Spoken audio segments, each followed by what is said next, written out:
क्या हो अगर मैं कहूं कि माउस का सिर्फ एक क्लिक, बस एक क्लिक। हाँ सिर्फ एक क्लिक, मतलब एक सॉलिड लाइन की जगह बस एक छोटी सी डैश वाली लाइन खींचना किसी कैंसर की जीवन रक्षक दवा और एक खतरनाक जहर के बीच का अंतर तय कर सकता है। अरे बाप रे, ये तो बहुत ही गहरी बात है। बिल्कुल। आज के इस डीप डाइव में आपका स्वागत है। आज हम रसायन विज्ञान यानी केमिस्ट्री के उस गुप्त विजुअल भाषा को डिकोड करने वाले हैं। वो भाषा जो अब सिर्फ ब्लैक बोर्ड तक सीमित नहीं है ना, एकदम सही। वो भाषा जो ब्लैक बोर्ड से निकलकर अब सीधे आर्टिफिशियल इंटेलिजेंस के दिमाग में जा रही है। हाँ, और हमारे पास आज इस चर्चा के लिए कुछ बेहद दिलचस्प स्रोत हैं। जैसे केमड्रॉ और केमस्केच नाम के जो सॉफ्टवेयर हैं, उनके काम करने का तरीका, साथ ही मॉलिक्यूलर मेमोरी चैनल के कुछ शानदार ट्यूटोरियल्स। और इसके अलावा एआई संचालित ड्रग डिस्कवरी के डिजिटल फ्रेमवर्क पर कुछ आर्टिकल्स भी हैं हमारे पास। तो ये जो विषय है ना, ये सिर्फ उन लोगों के लिए नहीं है जो हर दिन लैब कोट पहनकर घूमते हैं। बिल्कुल नहीं, ये इस बारे में है कि कैसे स्क्रीन पर खींची गई कुछ साधारण सी रेखाएं और बिंदु इंसानी रचनात्मकता और मशीन की बेजोड़ सटीकता के बीच एक पुल बना रहे हैं। और इसी पुल से होकर भविष्य की दवाएं हमारे पास तक पहुंचने वाली हैं।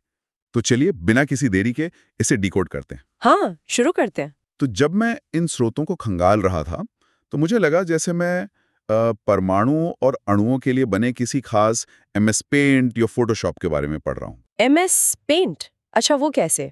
मतलब इन सॉफ्टवेयर्स में बाकायदा लेसो टूल है, मार्की सिलेक्शन टूल है, बिल्कुल वैसे ही जैसे ग्राफिक डिजाइनिंग वाले सॉफ्टवेयर में होते हैं। हाँ, वो सिलेक्शन टूल्स। लेकिन फिर मैंने स्टीरियो केमिस्ट्री के बारे में पढ़ा और तब मुझे एहसास हुआ कि अरे, ये महज कोई चित्र बनाने का टूल नहीं है, ये उससे कहीं ज्यादा गहरा है। बहुत ज्यादा गहरा है, क्योंकि देखिए रसायन विज्ञान जो है ना, वो 2D नहीं है।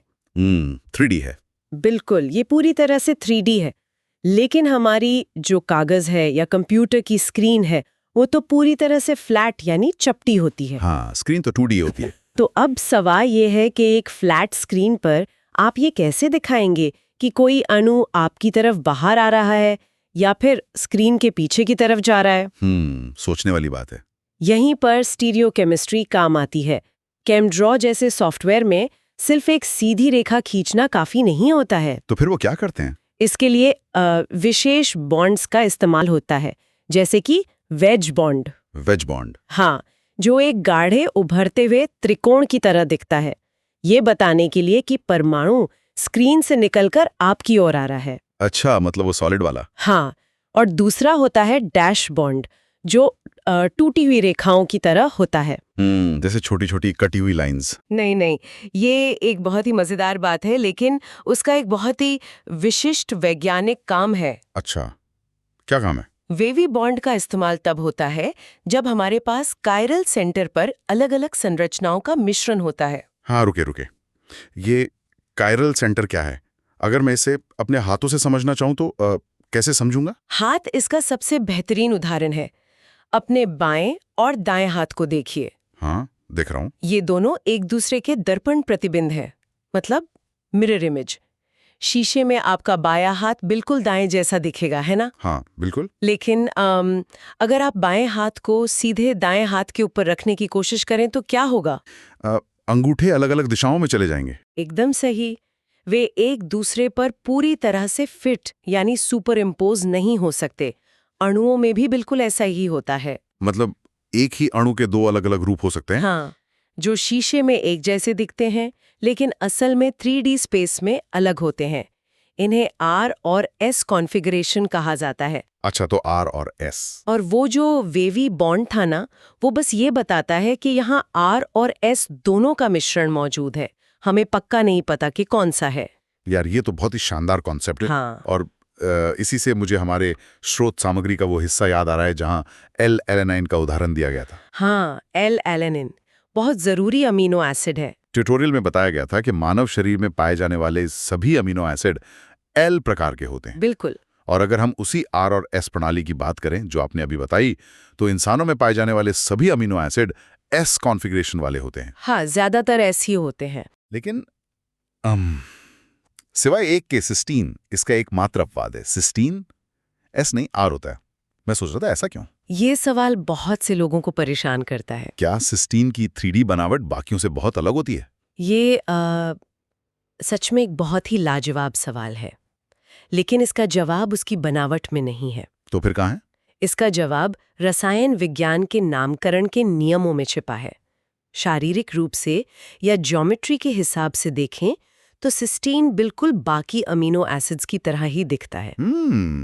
तो फिर उसे आर क्यों कहा जाता है जबकि बाकी सब एस हैं? ये तो नाइंसाफी है। क्योंकि सिस्टीन में एक सल्फर परमाणु होता है। सल्फर? हाँ, जब वैज्ञानिक ये तय करते हैं कि किसी अणु को आर कहना है या एस, तो वे परमाणुओं के भारीपन या उनके प्रायोरिटी रूल के हिसाब से चलते हैं। अच्छा, तो वजन के हिसाब से प्राथमिकता तय होती है? बिल्कुल। और सल्फर जो है वो ऑक्सीजन या कार्बन से काफी ज्यादा भारी होता है। समझ रहा हूँ। तो भारी होने के कारण सल्फर को नंबर 1 प्राथमिकता मिल जाती है, और सिर्फ इस एक नियम के कारण गिनती की पूरी दिशा ही उल्टी हो जाती है। बाप रे। हाँ, और पूरा लेबल एस से बदलकर आर हो जाता है, भले ही अणु की शक्ल वैसी ही हो। ये तो दिमाग हिला देने वाली बात है। मतलब सिर्फ एक भारी परमाणु ने पूरे अणु का नामकरण ही पलट दिया। यही तो केमिस्ट्री का मजा है। ट्यूटोरियल में भी दिखाया गया है कि आप LLNN ड्रॉ करते हैं और फिर एक साधारण से राइट क्लिक से शो स्टीरियो केमिस्ट्री पर जाते हैं। हाँ, वो फीचर बहुत काम का है। और सॉफ्टवेयर खुद ही उस पर एस लेबल लगा देता है। ये तो जादू जैसा लगता है। और ये सिर्फ एक लेबल नहीं है, ये वो जगह है जहां सॉफ्टवेयर आपकी गलतियों को पकड़ता है और उन्हें सुधारता है। गलतियां? कैसी गलतियां? देखिए, केमड्रॉ में संरचनाओं की दिशा बदलने के 2 मुख्य तरीके होते हैं, फ्लिप और रोटेट। हाँ, फ्लिप और रोटेट सुनने में तो एक जैसे लगते हैं। एस से आर में पूरी तरह से बदल जाती है। अच्छा। लेकिन अगर आप उसे रोटेट करते हैं, यानी उसी प्लेन पर बस घुमाते हैं, तो स्टीरियोकेमिस्ट्री सुरक्षित रहती है, वो नहीं बदलती। तो मान लीजिए मैं एक रिसर्चर हूं और मैं रात भर काम करके बहुत थका हुआ हूं। मैंने अपने माउस से रोटेट करने के बजाय गलती से फ्लिप पर क्लिक कर दिया। ये एक बहुत ही खतरनाक गलती हो सकती है। क्या इसका मतलब ये है कि मैंने स्क्रीन पर पूरी तरह से एक अलग दवा बना दी है? हाँ, और इसके परिणाम सच में विनाशकारी हो सकते हैं। इतिहास में थैलिडोमाइड नाम की एक दवा का एक बहुत ही दुखद उदाहरण है। थैलिडोमाइड? मैंने इसके बारे में सुना है शायद। हाँ, उस दवा का एक कायरल रूप, यानी एक कॉन्फ़िगरेशन, गर्भवती महिलाओं में सुबह की थकान या मॉर्निंग सिकनेस को दूर करने में पूरी तरह से सुरक्षित और असरदार था। तो दिक्कत कहाँ हुई? दिक्कत उसके दूसरे रूप में थी। उसका जो दूसरा दर्पण प्रतिबिंब यानी मिरर इमेज वाला रूप था, वो बेहद खतरनाक था। अरे। और उसकी वजह से हजारों बच्चों में गंभीर जन्मजात विकृतियां आ गईं। दोनों रूप शरीर में बिल्कुल अलग तरह से बर्ताव करते हैं। ये तो बहुत ही डरावना है। इसीलिए एक वैज्ञानिक जब केमड्रॉ में काम कर रहा होता है तो उसे ये सुनिश्चित करना होता है कि वो आर बना रहा है या एस। मतलब आपका एक गलत फ्लिप और आप जीवन रक्षक दवा को जहर में बदल सकते हैं। बिल्कुल। तो इसका मतलब ये सॉफ्टवेयर सिर्फ एक ड्राइंग बोर्ड नहीं है, ये एक तरह का केमिकल स्पेल चेकर है। एकदम सही शब्द इस्तेमाल किया आपने, स्पेल चेकर। जो लगातार देख रहा है कि आप क्या कर रहे हैं। इसका एक और बेहतरीन उदाहरण ट्यूटोरियल में तब आया जब वे ज़्विटेराइन बना रहे थे। ओ, ज़्विटेराइन्स बहुत ही दिलचस्प होते हैं। मैंने तो पहली बार नाम सुना रहा। तो होता क्या है, न्यूट्रल पीएच के आसपास अमीनो एसिड्स के एक ही अणु में पॉजिटिव और नेगेटिव दोनों तरह के चार्ज मौजूद होते हैं। हाँ, मैंने वीडियो में देखा कि जैसे ही ट्यूटोरियल में नाइट्रोजन पर हाइड्रोजन के 3 प्रोटॉन जोड़े गए, नाइट्रोजन पर कुल 4 बॉन्ड हो गए। और फिर क्या हुआ? और तुरंत ही केमड्रो ने उस नाइट्रोजन पर एक चमकता हुआ लाल रंग का चेतावनी बॉक्स दिखा दिया। मतलब एक केमिकल वार्निंग बॉक्स आ गया। हाँ, वो उसका तरीका है आपको सचेत करने का। ऐसा लग रहा था जैसे सॉफ्टवेयर चिल्ला रहा हो, अरे रुको भाई, नाइट्रोजन ने 4 बॉन्ड बना लिए हैं तो इस पर एक पॉजिटिव चार्ज होना ही चाहिए। हाँ, और यही बात इस टूल को इतना शक्तिशाली बनाती है। ये सिर्फ चित्र बनाने की सुविधा नहीं देता, ये रसायन विज्ञान के नियमों को लागू करता है। बिल्कुल, MS वर्ड की तरह। हाँ, जैसे अगर आप व्याकरण में कोई गलती करते हैं तो माइक्रोसॉफ्ट वर्ड के नीचे एक लाल रेखा आ जाती है। हाँ, वो टेढ़ी मेढ़ी लाल लाइन। यहाँ पर अगर आप रसायन विज्ञान के नियमों को तोड़ते हैं तो आपको एक लाल बॉक्स मिलता है। मुझे ये स्पेल चेकर वाला विचार बहुत पसंद आ रहा है, लेकिन चलिए अब उन स्थिर चित्रों से थोड़ा आगे बढ़ते हैं। बिल्कुल। क्योंकि एकल अणुओं के चित्र बनाना एक बात है, लेकिन केमिस्ट्री तो पूरी तरह से इस बारे में है कि अणु आपस में टकरा कर प्रतिक्रिया कैसे करते हैं। सही कहा। रिएक्शन ही तो असली चीज है। और यहीं पर रेजोनेंस का कॉन्सेप्ट आता है। मुझे लगता है कि रसायन विज्ञान के सबसे ज्यादा गलत समझे जाने वाले विषयों में से एक है। मैं पूरी तरह सहमत हूँ। बहुत से छात्रों को लगता है कि रेजोनेंस फॉर्म्स अलग-अलग संरचनाएं हैं। जैसे वो रूप बदल रहे हों। हाँ, उन्हें लगता है कि अणु एक पेंडुलम की तरह उनके बीच झूलता रहता है, कभी वो रूप ले लिया, कभी ये रूप ले लिया। ना, जैसे वो लगातार अपनी शक्ल बदल रहा है। मैंने भी यही सोचा था। लेकिन असल में ऐसा बिल्कुल नहीं है। असली संरचना उन सभी रेजोनेंस फॉर्म्स का एक भारित औसत यानी वेटेड एवरेज होती है। भारित औसत? इसे थोड़ा आसान भाषा में समझाएं। इसे ऐसे समझें, अगर आप नीले और पीले रंग को मिलाते हैं तो आपको हरा रंग मिलता है ना? हाँ, हरा मिलता है। तो वो हरा रंग ऐसा तो नहीं है कि हर सेकंड नीला और पीला हो रहा हो। वो एक नया मिला जुला हरा रंग बन चुका है। अणु भी ठीक वैसे ही होते हैं। अरे वाह, ये एनालिसिस बहुत अच्छी है। तो फिर आप एक स्थिर स्क्रीन पर इस हरे रंग को कैसे दर्शाते हैं? इसके लिए केमड्रॉ में पार्शियल बॉन्ड का उपयोग होता है। वो कैसा दिखता है? ये एक सीधी लाइन होती है जिसके ठीक बगल में एक डैश वाली लाइन होती है और इसके साथ डेल्टा सिंबल लगाए जाते हैं जो पार्शियल चार्जेस दिखाते हैं। अच्छा, तो वो दिखाता है कि चार्ज बटा हुआ है। हाँ, ये दिखाता है कि चार्ज पूरी तरह से एक जगह नहीं है बल्कि पूरे अणु में फैला हुआ है। और जब मॉलिक्यूल सच में एक दूसरे पर हमला करते हैं तो उसे दिखाने के लिए वैज्ञानिक कर्व्ड एरो नोटेशन का इस्तेमाल करते हैं। घुमावदार तीर, बिल्कुल। जैसे ऑक्सीजन का लोन पेयर एक प्रोटॉन पर हमला कर रहा है। लेकिन इन तीरों की बात करते हुए हमारे नोट्स में एक वीडियो का जिक्र है, कैमड्रो विजिट वाले यूट्यूब चैनल का। हाँ, वो वीडियो। और उस वीडियो को देखकर मेरे दिमाग में सच कहूं तो कई सवाल खड़े हो गए। वो वीडियो जहां वे एक कैटालिटिक साइकिल को ड्रॉ करना सिखा रहे हैं। बिल्कुल, वे एक जटिल केमिकल रिएक्शन का कैटालिटिक साइकिल बना रहे हैं। और वे तीरों को सिर्फ ऐसी गोल नहीं बनाते। हाँ, उनका तरीका बहुत ही सटीक है। मतलब एक साधारण से कर्व्ड एरो को लेते हैं, उसका सिरा हटाते हैं, उसे शिफ्ट बटन दबाकर खींचते हैं, जिससे वो एक बिल्कुल परफेक्ट एलिप्स यानी अंडाकार आकार बन जाता है। एकदम परफेक्ट शेप।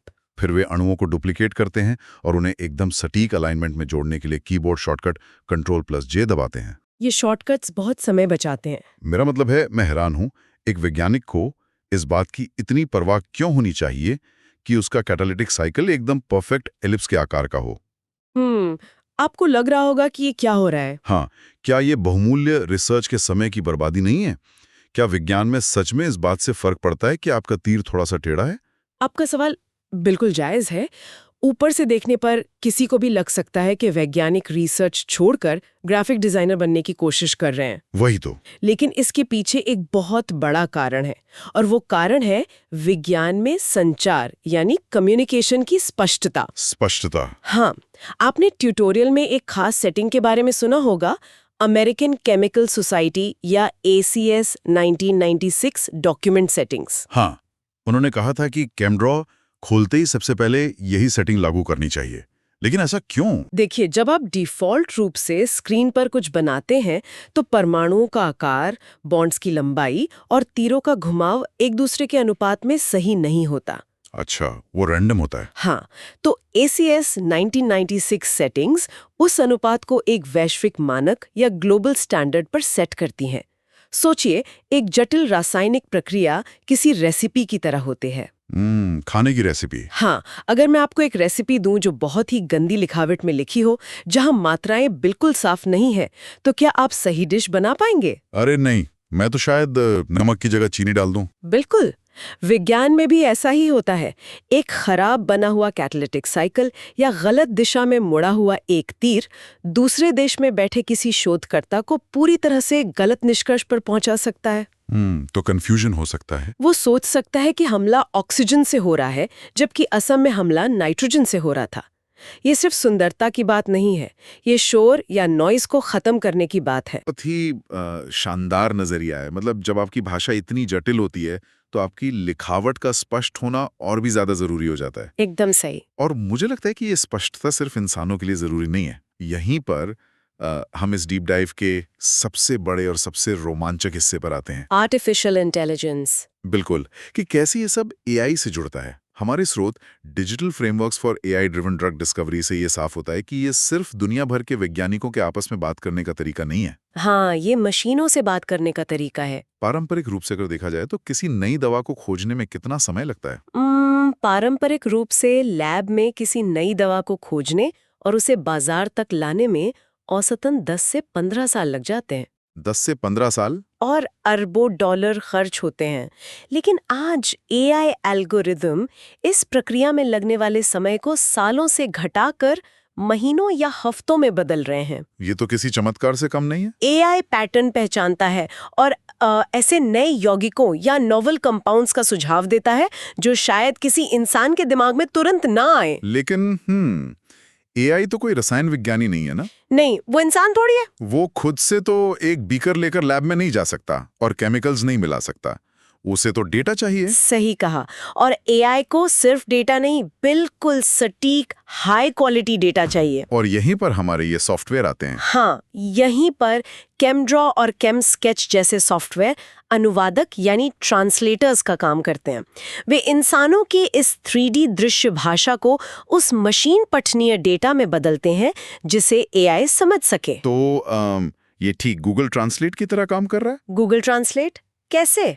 जैसे अगर मैं गूगल ट्रांसलेट में हिंदी का कोई शब्द गलत स्पेलिंग के साथ लिख दूं, तो वो मुझे अंग्रेजी में कोई बहुत ही अजीब और गलत मतलब दे देगा। बहुत ही सटीक उपमा है। अगर आप एआई को गलत रासायनिक व्याकरण देंगे तो वो जो दवा डिजाइन करेगा वो पूरी तरह से काम न करने वाली या हानिकारक हो सकती है। और ये सॉफ्टवेयर ये अनुवाद कैसे करते हैं? मैंने देखा कि जब अणु बहुत बड़े और जटिल होते हैं, जैसे वैंकोमाइसिन नाम का एंटीबायोटिक। वैंकोमाइसिन बहुत ही कॉम्प्लेक्स मॉलिक्यूल है। ट्यूटोरियल में दिखाया गया कि वैंकोमाइसिन इतना जटिल है कि उसे माउस से एक-एक करके ड्रॉ करने में घंटों लग जाएंगे। हाँ, और गलती होने की संभावना बहुत ज्यादा होगी। तो इसके लिए वैज्ञानिक क्या करते हैं? देखिए, उसका पारंपरिक IUPAC नाम इतना लंबा और जटिल होता है कि सॉफ्टवेयर उसे पढ़कर हमेशा सही संरचना नहीं बना सकता। तो फिर शॉर्टकट क्या है? वे पबकेम जैसे ऑनलाइन डेटाबेस पर जाते हैं और वहां से एक स्माइल्स स्ट्रिंग कॉपी करते हैं। Smiles, SMILES? हाँ, इसका फुल फॉर्म है simplified molecular input line entry system. मैं इसे समझने की कोशिश कर रहा था।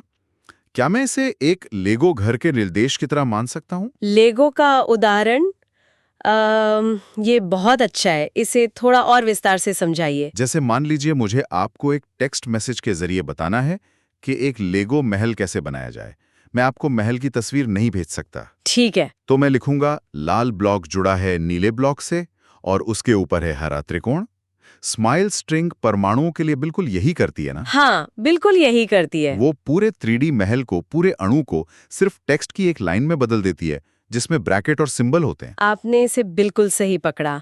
ऐसे माइलेस या एक और इसी तरह का सिस्टम जिसे इंची स्ट्रिंग कहते हैं, वे जटिल 3D आर्किटेक्चर को एक फ्लैट टेक्स्ट स्ट्रिंग में बदल देते हैं। और फिर उसे इस्तेमाल करना आसान हो जाता है। हाँ, आप बस उस टेक्स्ट को ब्राउजर से कॉपी करते हैं, केमड्रॉ में आते हैं, पेस्ट एज स्माइल्स पर क्लिक करते हैं और बूम, वो पूरी जटिल 3D संरचना स्क्रीन पर अपने आप ड्रॉ हो जाती है। ये तो सच में जादू जैसा लगता है।